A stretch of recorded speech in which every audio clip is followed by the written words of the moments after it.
Hello, guys. So it's asked to talk a little bit about what is currently the Rainbow meta, especially with a bunch of the changes that went down, and kind of re-go over it after a bunch of patches, because it's been a while since I've actually made a video on it. So let's start looking at it. I'm going to go from the front line to the back line. I'm going to talk about the 5 stars and 6 stars that matter. I don't really think there's any 4 star that will matter because we're more talking meta, but some 4 stars kind of have value, just not in PvP, who is where this entire video is going to be based on. So if for any reason there's a unit I'm skipping, I'm thinking, for example, Valkyria, it's because I'm only talking about PvP right now.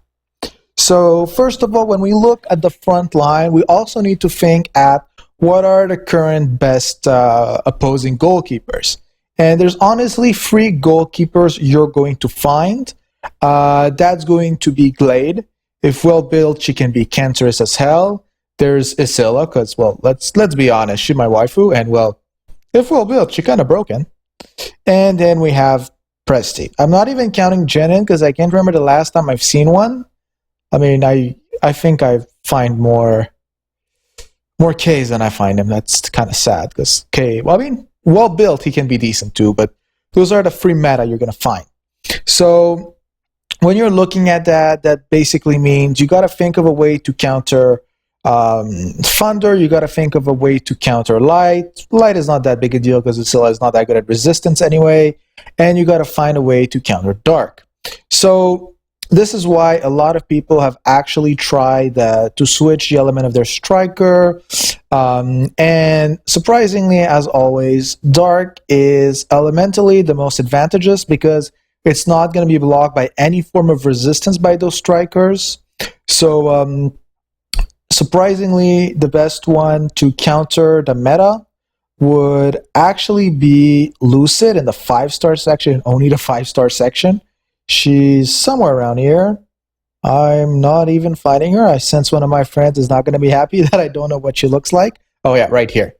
So yeah, Lucid's actually really great, especially because she's going to be able to counter the 2-pass blockage of Presti.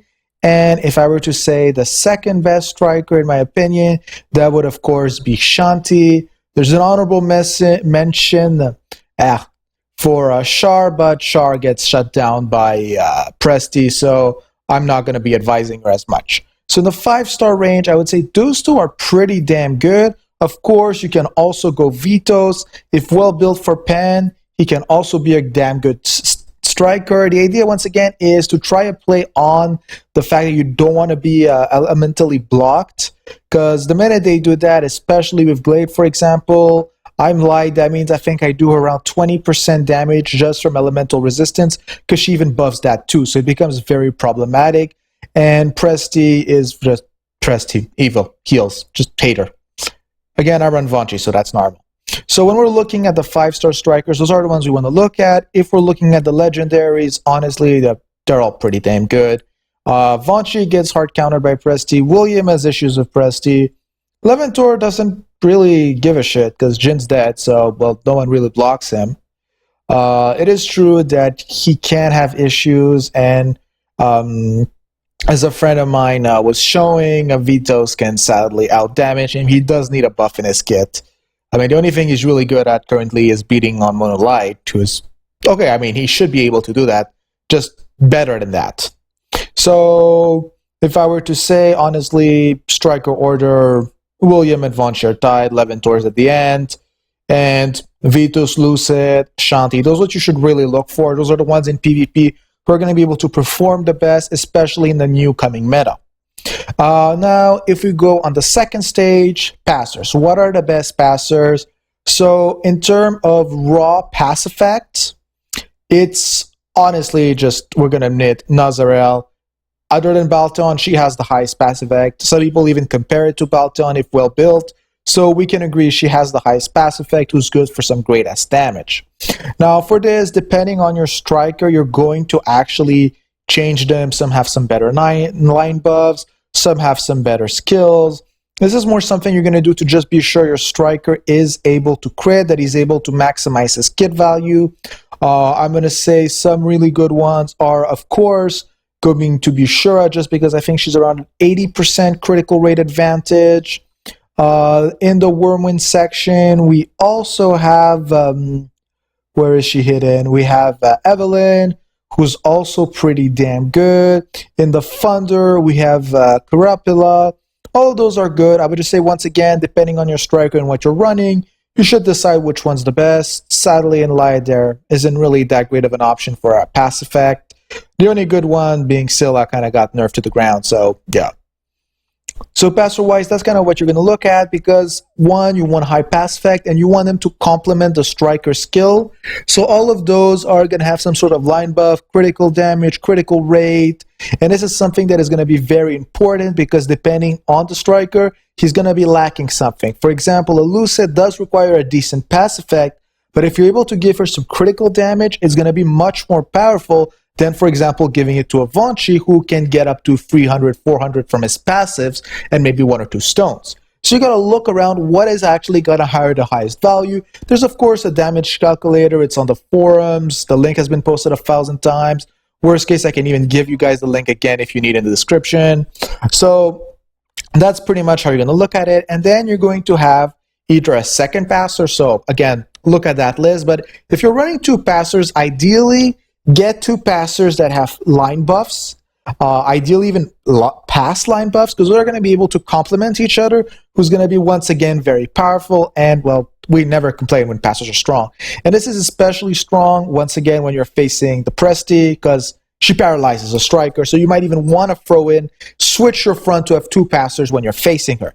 Any other goalkeeper, it's up to you. 1 passer, 1 leader, or 2 passers. Now, in leaders, in front line, well, the go-to is, of course, Elaine. She gives 75% critical damage. She can become a reflex wall. She has a damage increase active that is extremely powerful. There's no question that she's one of the best leaders with an EE currently.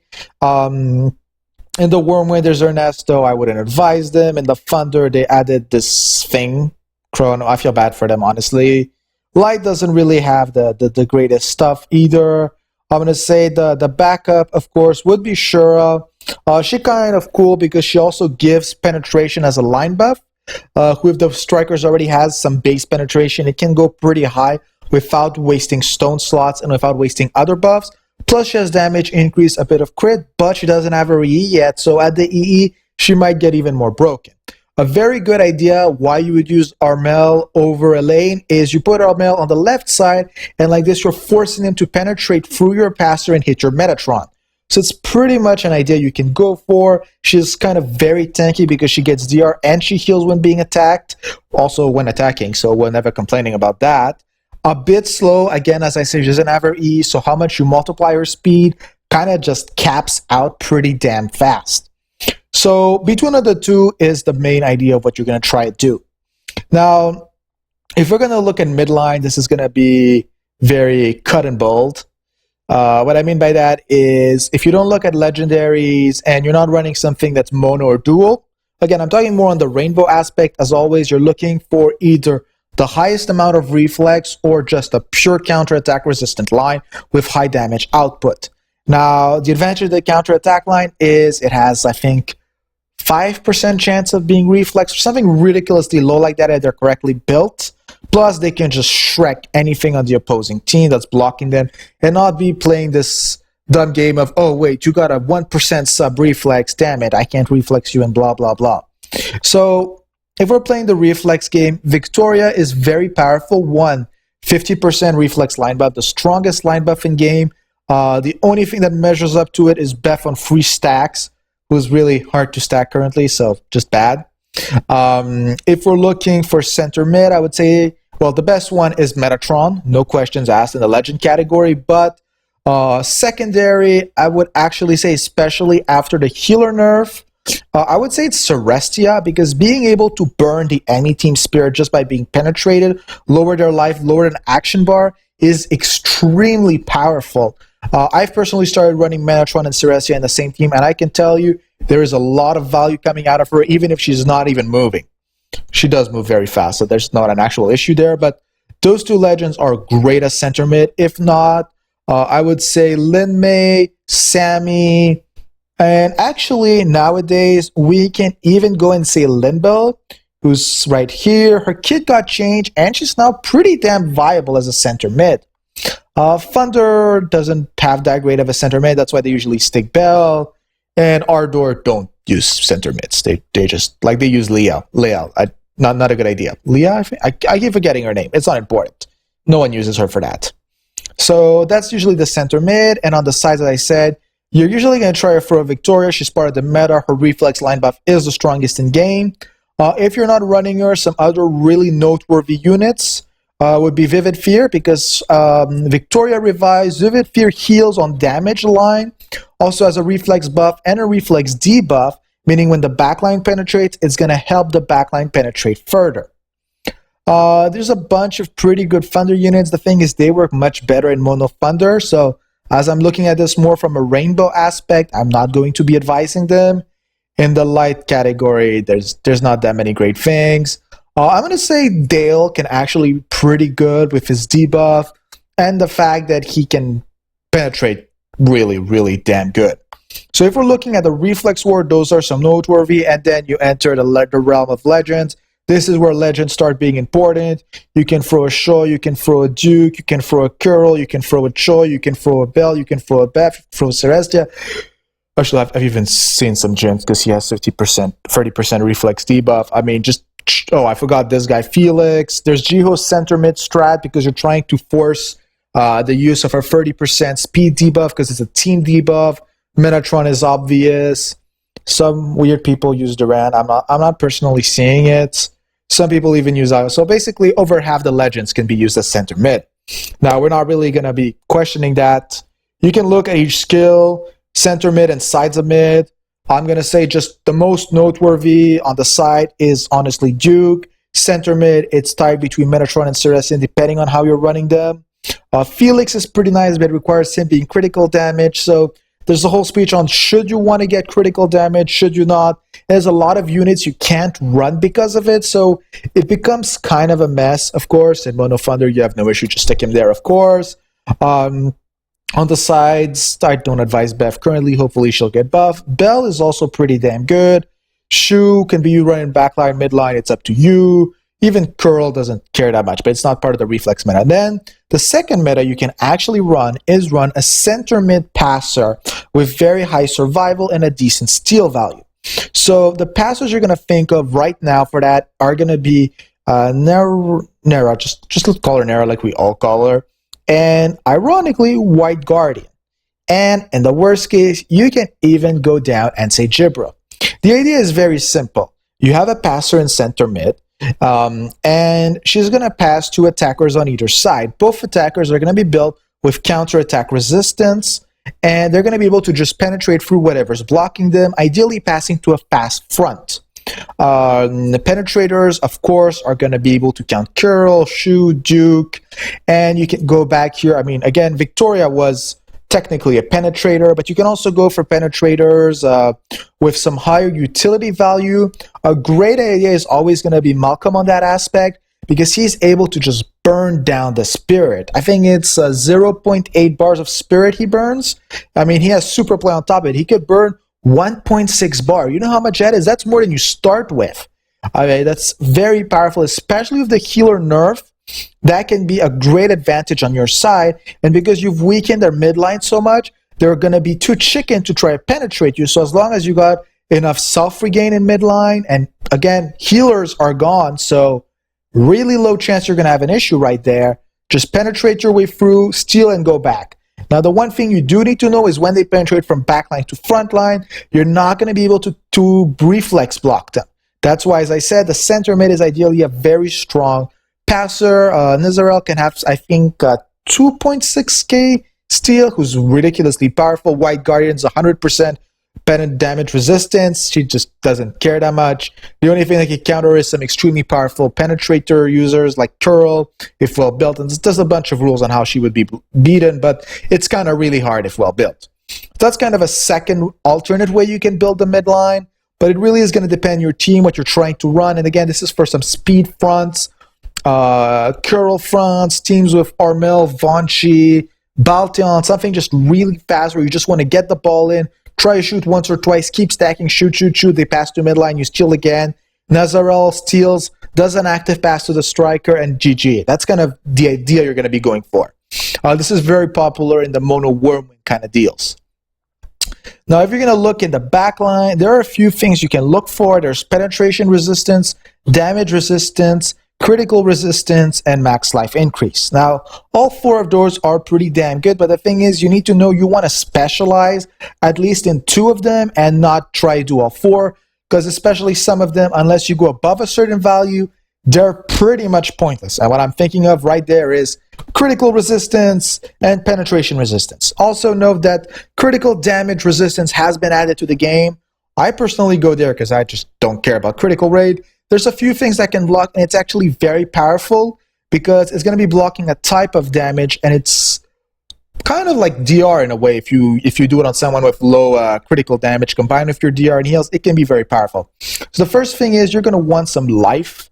The strongest player for that is, without a question, Shaman in the light category, who is somewhere, right? No, that's not her. Well, Ivy is also pretty damn good with a 45% life buff.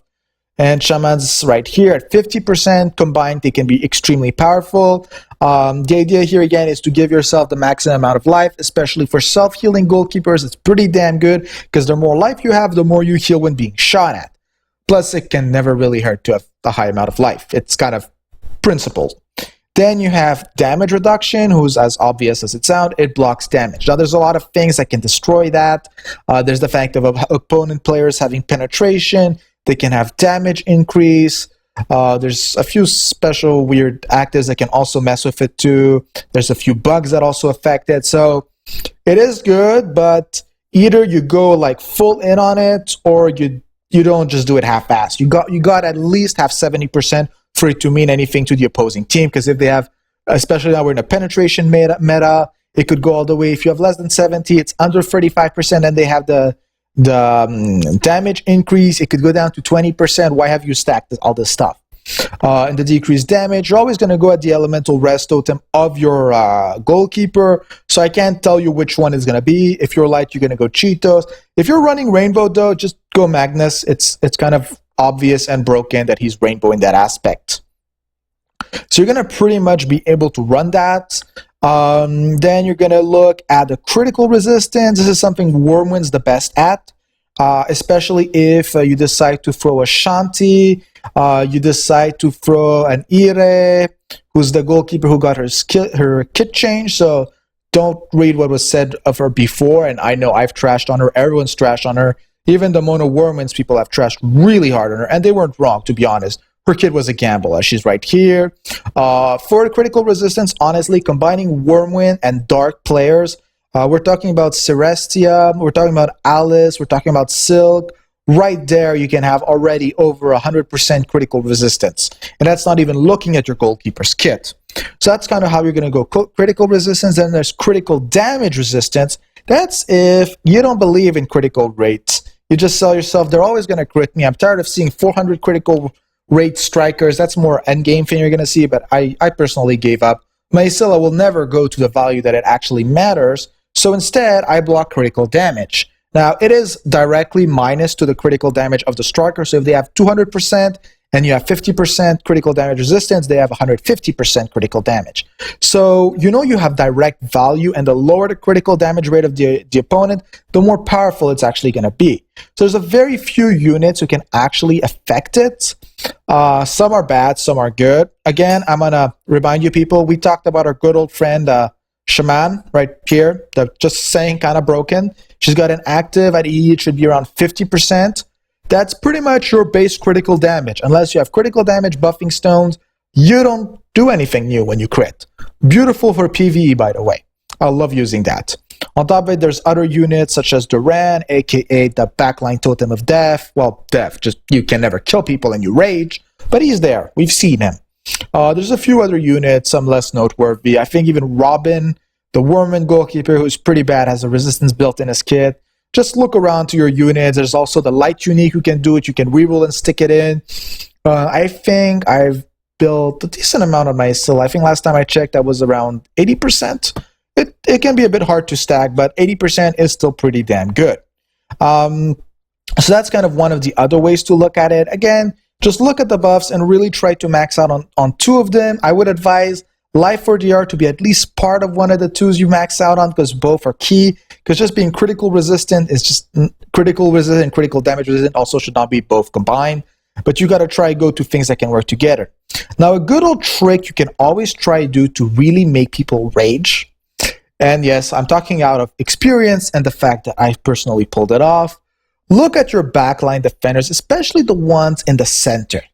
And now give them some nice defense subs. And the reason we do this is we're getting them higher co-op defense chance. Now, it's based on the defense stat. Plus, in a way, defense gives a little bit of DR. It's kind of hard to calculate once again, but there's a formula. Go to the sheet. And the point is, it's going to allow you to have 3-man blocks instead of 2-man. And damage is divided. You prefer taking 50% damage or 33% damage? I think we can all agree which one we prefer. Losing 17% plus the damage decrease, plus the heals, plus this, plus that is going to be pretty good. So you can try to pull that off a little bit. Of course, there's no way to make it 100% chance. Plus, there's some players that have that built in their kit. There's a unique that increases it. Just be aware of exactly what you're trying to run. In backline, I would say legend-wise, there's a lot of stuff you can actually run. It depends what you're trying to do. Jiho is pretty cool there too. Put her facing the striker always. Whenever she gets attacked, she gives a speed down to the opposing team. Some people put her in center mid for that. It really depends how you're running her. Duran, I don't think I need to explain why you're going to put him there. Curl, because he can penetrate all the way front. Askeladd with her broken pass. Heals. Can be used in backline, actually. It's pretty cool. Can be used in back, but just not the best idea in automatic. I use it in manual and club match. Really powerful, but manual. Precisely manual. Well, goalkeepers, I don't think I need to explain those guys. There's a lot of very powerful units, but depending on your goalkeeper, they're going to be very different. So, except for the legendaries, I can't so much advise you, but I could, of course, put an honorable mention, at least for Kevin, because he has a speed decrease active who's pretty good. He has damage decrease, and he has 30% action bar at start given to the line, allowing you to usually act before the opposing line unless they got a speed front or they got an action bar generating or burning mid or back line. So he does have an honorable mention and is part currently of the meta just because of those combination of skill, not to change the fact that it also has some great stone slots.